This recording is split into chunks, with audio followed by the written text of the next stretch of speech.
बिस्मिल्लाहिर्रहमानिर्रहीम। अस्सलाम वालेकुम नाज़रीन, मैं अहमद फ़वाद हूँ और आप मेरा यूट्यूब चैनल देख रहे हैं। नाज़रीन, बड़ी ख़बर और ब्रेकिंग न्यूज़ के साथ आज के व्लॉग में आपकी खिदमत में हाज़िर हुआ हूँ। और बड़ी ब्रेकिंग न्यूज़ ये है कि इमरान खान के ख़िलाफ़ केस का फ़ैसला सुनाने वाले जज अबू अल हसनात ज़ुल्करनैन जो हैं, इनके अगेंस्ट मिसकंडक्ट पर कार्रवाई का जो मामला है वो खुल चुका है।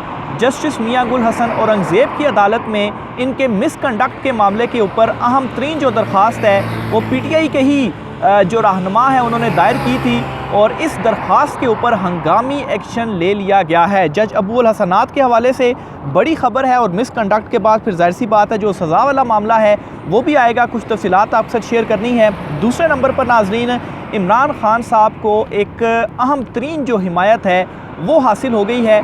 ये हिमायत किसकी हासिल हुई है और एटलीस्ट इमरान खान साहब के मौक़िफ़ को एक्सेप्ट कर लिया गया है। और जो कुछ इमरान खान साहब के साथ इस वक्त हो रहा है इस हवाले से भी ये कह दिया गया है कि ये सब कुछ नहीं होना चाहिए। तफसीलात आपके साथ शेयर करूँगा। और आखिर में नाज़रीन, नवाज़ शरीफ और शहबाज शरीफ आपस में लड़ पड़े हैं और इस लड़ाई में ये हुआ है कि नवाज़ शरीफ ने भी अब अपने जो साहबजादे हैं हुसैन नवाज़ और हसन नवाज़, इनको पाकिस्तान बुलाया है। अब आप ख़ुद सोचें कि 2 रोज़ कबल हसन और हुसैन नवाज़ जो आए पाकिस्तान में और अदालत में पेश होने के बाद उनका ठीक है दायमी वारंट तो मनसूख कर दिए गए, लेकिन क्या वो 6-7 साल बाद सिर्फ इस वजह से पाकिस्तान वापस आए कि उनके दायमी वारंट जो है वो मनसूख हो जाएं? इसके पीछे कहानी बड़ी लंबी है, इसकी भी कुछ तफसीलात हैं वो भी आपके साथ मैंने शेयर करनी है। सबसे पहले तो नाज़रीन, जो मामला है मिसकंडक्ट का और जज अबू अल हसनात ज़ुल्करनैन साहब का,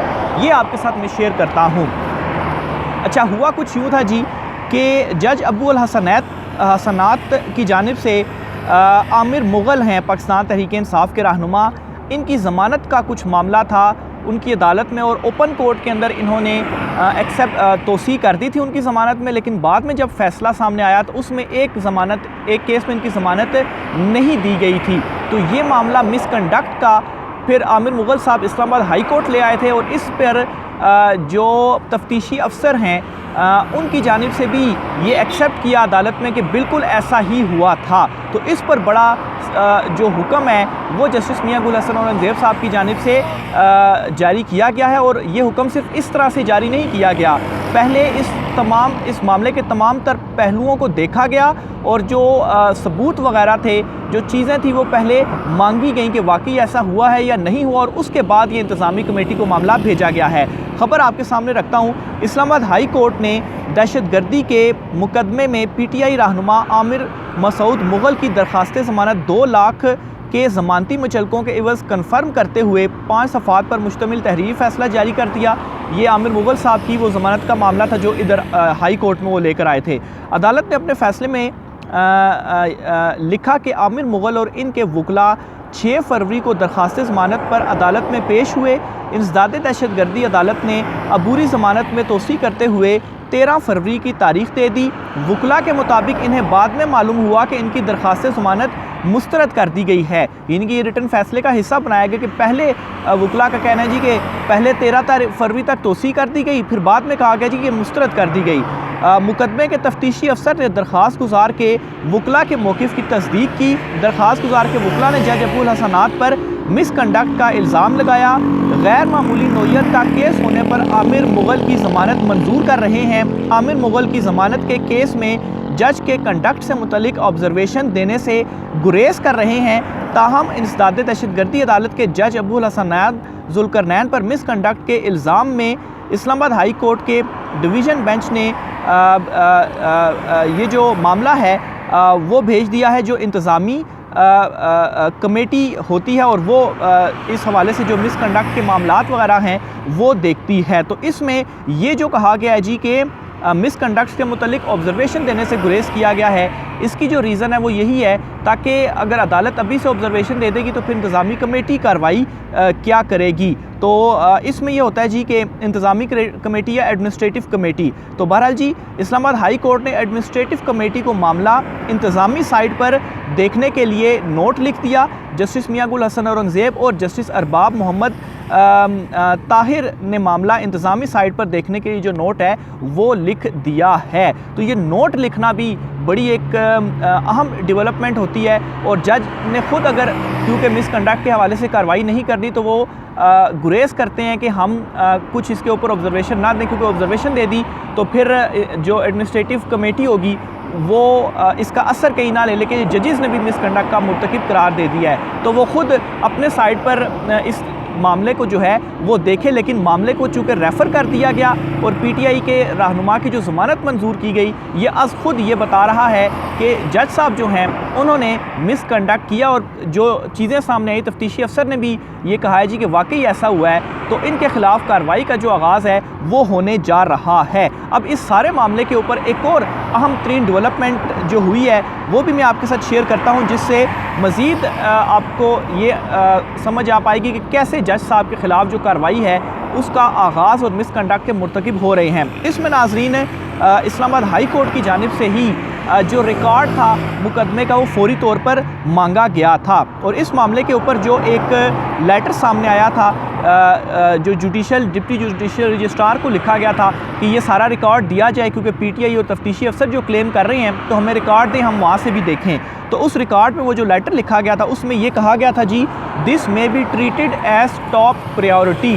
तो टॉप प्रायोरिटी का मतलब ये है कि जो मामला है वो गड़बड़ है, इसीलिए टॉप प्रायोरिटी पर रखते हुए जो तफसीलात हैं वो मांगी गई हैं। और इस हवाले से शाम कियानी साहब हैं, रिपोर्टर हैं इस्लामाबाद हाई कोर्ट के, उन्होंने भी एक ट्वीट की और लिखा कि इस्लामाबाद हाई कोर्ट की जानिब से दहशतगर्दी अदालत के जज अबू हसन ज़ुल्करनैन को लिखे गए ख़त के इस जुमले के पीछे एक अहम कहानी है। ये जो मैंने आपके सामने पढ़ा है, this may be treated as top priority, और इसे पढ़कर आपको मालूम होगा कि इस्लामाबाद हाई कोर्ट के जस्टिस मियां गुल हसन औरंगज़ेब और जस्टिस अरबाब मोहम्मद ताहिर के जज अबू हसन ज़ुल्करनैन के मिसकंडक्ट का मामला इंतज़ामी कमेटी को देखने के लिए कितना सख्त नोट लिखा होगा। ज़राए का इस हवाले से कहना है कि इस्लामाबाद हाई कोर्ट के 2 रुकनी बेंच ने 12 मार्च को तकरीबन 1:30 बजे होने वाली समाअत में हाई कोर्ट के रजिस्ट्रार ऑफिस को इंसदाद दहशतगर्दी अदालत से आमिर मसूद मुग़ल के 4 मुकदमात का रिकॉर्ड फौरी तलब करने के लिए ख़त लिखने की हिदायत की। तो डिप्टी रजिस्ट्रार जुडिशल ने ख़त लिखा और अगले रोज़ यानी 13 मार्च को रिकॉर्ड तलब कर लिया और फिर अदालत को आगाह किया गया कि कल रिकॉर्ड फराहम करने के लिए ख़त लिख दिया है, जिस पर फाजिल जज ने कहा कि कल के लिए नहीं बल्कि आज ही 4 बजे तक वो रिकॉर्ड हाई कोर्ट में आ जाना चाहिए। फिर हाई कोर्ट के डिप्टी रजिस्ट्रार ने एक नया ख़त लिखा जो तकरीबन 3:30 बजे जुडिशल कम्प्लेक्स पहुंचा, जिसमें 4 बजे तक रिकॉर्ड हाई कोर्ट पहुंचाने का हुक्म दिया गया और स्पेशल मैसेजेस के ज़रिए इस पर अमल दरामद भी हो गया। रिकॉर्ड फराहमी में महज 1 दिन का भी इंतज़ार ना करने के इक़दाम से अंदाज़ा लगाया जा सकता है कि मिसकंडक्ट का मामला देखने के लिए कैसा सख्त नोट लिखा गया होगा। तो ये तमाम तर जो अभी तक इसमें डेवलपमेंट हुई है यह खुद बता रहा है कि जज साहब जो हैं वो वाकई मिसकंडक्ट के मुर्तकिब हो गए हैं, क्योंकि ये जो मामला ये कैसे हो सकता है कि ओपन कोर्ट में ज़मानत में तोसी होगी और बाद में ज़मानत मुस्तरद हो गई और तफ्तीशी भी इसकी गवाही दे रहा है। तो जज अबू हसन जो हैं, जो कि इंसदाद दहशतगर्दी अदालत के जज हैं, और साइफ़र केस का जो फ़ैसला था इमरान खान साहब के अगेंस्ट वो भी इन्हीं जज साहब की जानिब से सुनाया गया था। तो एक बड़ा महाज एक इस साइड पर भी खुल चुका है। आगे चलते हुए इमरान खान साहब की अहम तरीन हिमायत के हवाले से बताता चलूँ आपको कि सीनियर सहाफ़ी हैं सुहेल वड़ाइच साहब, और इनके हवाले से ये ख्याल किया जाता है कि मुक़तदरा की ये काफ़ी ज़्यादा करीब हैं और अक्सर जो पैगाम रसानियाँ हैं छुपे अल्फाज में, इनडायरेक्ट अल्फाज में, वो भी ये किया करते हैं। अब इन्होंने एक अहम हिमायत कर दी है और एक्सेप्ट कर लिया है कि इमरान खान साहब के जो मुकदमे हैं वो सिर्फ सियासी इंतकाम का ही निशाना, उन मुकदमों के अंदर कुछ भी नहीं है। और इनका ऐसा कहना ज़ाहिर सी बात है जहाँ पर इनके अगर मुक़तदरा के ये बहुत ज़्यादा करीब हैं तो जो इन्फॉर्मेशन का फ़्लो है वो फिर वहीं से ही होता है। तो ये आप इसको कह सकते हैं कि उस साइड पर भी ये चीज़ें डिस्कस हो रही हैं। अब क्या इन्होंने कहा है जी, ये कहते हैं अगर इमरान खान से भी भुट्टो की तरह इंतकाम लिए जाने का सिलसिला जारी रहा तो इमरान खान साहब से भुट्टो की तरह इंतकाम लेने का सिलसिला जारी रहा। तो यानी कि ये एक्सेप्ट कर रहे हैं कि इमरान खान साहब से भुट्टो की तरह इंतकाम लिया जा रहा है। केसेस उनके ख़िलाफ़ कुछ भी नहीं है, सब बोकस हैं और सिर्फ इंतकाम लिया जा रहा है। अच्छा, आगे कहते हैं, तो याद रखिए जिस तरह भुट्टो की रूह ने सालों पाकिस्तानी सियासत पर हुक्मरानी की है, इमरान का भूत भी पाकिस्तान की सियासत का लाजमा बन जाएगा। तो दूसरा ये एक्सेप्ट भी कर रहे हैं इमरान खान साहब की पॉपुलैरिटी को भी, और ये भी कह रहे हैं कि भुट्टो भी अभी तक आज तक ज़िंदा है, तो इमरान खान साहब जो हैं उनका नाम भी आप नहीं मिटा पाएंगे। तो ये अहम तरीन जो मैसेज भी है आप इसको कह सकते हैं, लेकिन सुहेल वड़ाइच साहब जो हैं उनकी जानिब से ये कह दिया गया है, जो कि हाथी के ग्रोहों में तब्दीली करा के और इमरान खान के हवाले से क्या क्या लिखते थे, और फिर काजी फैज़ ईसा साहब को इनके जो फ़र्ज़ी लेटर हुआ करते थे कि आप इमरान खान साहब की साइड में या हक़ में जो फ़ैसला है मतलब अगर दे दिया तो ये हो जाएगा, और इमरान खान जो है वो फिर ये नुकसान कर देगा, वो नुकसान कर देगा। तो इस किस्म के फ़र्ज़ी ख़त जो हैं अपने कॉलम्स के ज़रिए ये लिखते थे। लेकिन उस वक्त ये क्या लिखते थे, और अब देखें इन्होंने अपना कैसा मौक़िफ़ बदला, यू टर्न लिया, और अब ये वाकई इमरान खान साहब को एक्सेप्ट कर रहे हैं। इसी तरीके से नाज़रीन, ना सिर्फ सुहेल वड़ाइच साहब बल्कि नून लीग के अंदर जो मामला उठ चुका है, जावेद लतीफ़ साहब जो हैं वो ये कह रहे हैं कि नवाज़ शरीफ को इस्तेमाल कर लिया गया है इस्तेमाल करने वालों ने। तो ये आप एक्सेप्ट कर रहे हैं कि वाकई नवाज़ शरीफ इस्तेमाल हुए हैं, और ये इमरान खान को लाडला कहते थे और कहते थे जी कि उसकी हुकूमत बनवाई गई। ये अब अपनी हुकूमत के हवाले से एक्सेप्ट कर रहे हैं कि ये ज़बरदस्ती उनकी जो हुकूमत है वो बनवाई गई है। आखिर में नाज़रीन, नवाज़ और शहबाज में जो तनाव या जो लड़ाई का आगाज़, बड़ी लड़ाई का आगाज़ हो चुका है कि जो गद्दी है वो उनके ख़ानदान में किस साइड पर जाएगी। बहुत पहले इसका आगाज़ हो गया था, लेकिन अब जो है वो बड़ी इंपॉर्टेंट इसमें डेवलपमेंट्स हो रही हैं। एक तो ये नाज़रीन के हसन और हुसैन नवाज़ जो हैं उनको पाकिस्तान वो क्यों आए, ज़ाहिर सी बात है महज इस वजह से तो वो नहीं आ सकते कि अपने वारंट मनसूख कराए अदालत में वो पेश हो जाएं और बस अल्लाह अल्लाह खैर सल्लाह। और मज़े की बात यह है कि एक मरतबा वो अदालत में पेश हुए, वारंट मनसूख कराए, और फिर उसके बाद अगली जो समात थी उसमें वो पेश नहीं हुए और हाज़िरी से इस्तिस्ना की जो दरख्वास्त थी वो दायर कर दी। तो ये भी नहीं कहा जा सकता कि वो अपने केसेस को फेस करने के लिए आए हैं। फेस करना होता तो अदालत में पेश होते। तो बहरहाल जी, हसन हुसैन नवाज़ को बुलाने का जो मकसद है वो क्या नज़र आ रहा है। देखें, एक चीज़ तो आप जहन में रखें कि इस वक्त जो सियासी सारी सूरत हाल बनी हुई है,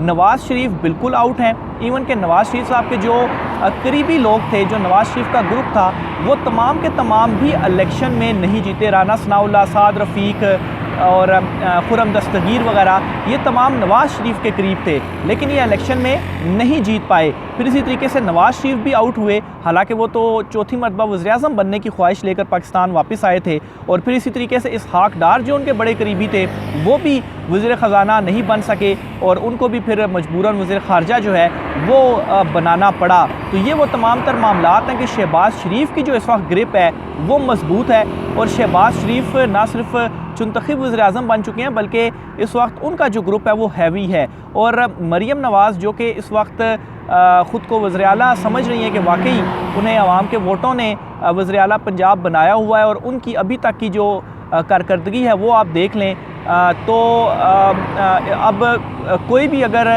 शक बाकी बचा हुआ था वो भी अब तमाम लोगों का दूर हो गया होगा कि मरियम नवाज़ जो है वो उनकी जो हुकूमत है और वो किस तरीके से बहुत जल्द ख़त्म हो जाएगी, और उनकी जो हरकतें हैं और जो उनका गरूर है वो कितनी जल्दी टूटने जा रहा है। तो ज़ाहिर सी बात है अगर पंजाब में ये तब्दीली आएगी और दूसरी तरफ नवाज़ शरीफ अपने आप को मजबूत कर रहे हैं, सलमान शहबाज जो हैं वो भी बैकएंड पे बैठ के चीज़ों को देख रहे हैं, तो इस सूरत हाल में नवाज़ शरीफ ने या ये जो सियासत की गद्दी है वो उन्होंने किसको देनी है, वो मरियम नवाज़ की तरफ जाएगी या हमजा शहबाज की तरफ जाएगी। तो इस सूरत हाल को देखते हुए ये असेसमेंट है कि हसन और हुसैन नवाज़ जो हैं उनको पाकिस्तान वापस लाया गया है, और वो ऐसे ही नहीं कह रहे कि हम पाकिस्तान के शहरी हैं, तो वो अब सियासत में इन्वॉल्व होंगे। और जो गद्दी है ये शरीफ ख़ानदानों की, वो गद्दी नवाज़ शरीफ ने अब देनी है अपने बेटों को, बजाय इसके कि उनका जो छोटा भाई है या उसके ख़ानदान के अंदर जाए। तो ये जो लड़ाई है जो कि काफ़ी अरसे से चल रही थी, इसमें ये कुछ मज़ीद जो डेवलपमेंट्स हैं, मज़ीद जो चीज़ें हैं वो सामने आई हैं। अब इसी तरीके से इस सारे मामले को लेकर जो नवाज़ शरीफ हैं वो बहुत ज़्यादा मायूस भी हैं और वो बहुत ज़्यादा परेशान भी हैं कि कैसे मक्खी से दूध से बाल की तरह उन्हें तमाम तर सूरत हाल से जो है वो निकाल दिया गया है। इवन के ख्वाजा आसिफ जो हैं